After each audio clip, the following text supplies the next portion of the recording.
Энэ бол Сүхбаатар аймгийн нийт нутаг цагаан зодорхоо үйлчилж хавартаа золголоо. Баруун болон баруун урд талын сумдад малын хорогдол хамгийн их байна. 1-р сарын байдлаар аймгийн хэмжээнд 16700 гаруй толгой мал хорогджээ. Сүхбаатар аймаг 2015 оны мал тооллохоор 3 сая 70 мянган гаруй толгой мал тоололсон. Мал сүргийн тоо 3 саяд хүрсэн түүхэн амжилтыг үзүүлсэн. Гэвч өвлжилт хүндэрснээс малын хорогдол буурахгүй байна. Баян дэлгэр Төвшин ширээ Улаанбаян халдсан зэрэг сумдад малын хорогдол хамгийн их байна. Цасны хэмжээ нэг их биш. Зун нь өвсний гарц муу байсан. Энэ өвлийн зочир хүүтэрлийг даалгүй хоол дутаж хөлдөх байдал илүү ажиглагджээ.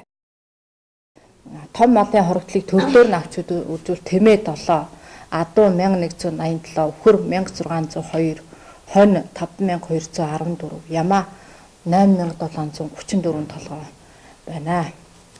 За нийт хорогдлоор хорогдсон малын үл өвчнөр хорогдсон мал бол 1.1%-ийг л эзэлж байна. Энэ нь бол 185 толгой мал болж байгаа юм байна. Нийт хорогдсон малын тоонд бол сүүлийн 10 жил өнтөө сайхан өвөл болж малын тоо толгойч өссөн. Өмнөх жилүүдэд малын хорогдол бараг гараагүй гэж хэлж болно. 2014 онд 473 толгой мал, 2015 онд 1009 толгой мал тус хорогдож байсан бол энэ жил өвлжилт хүндэрснээс олж дээрх тооны толгой мал хорогдоод байна. Энэ өвлийн хувьд Сүхбаатар аймгийн Түмэн цогт Наран Дарган сумдад малын хорогдол хамгийн их байна.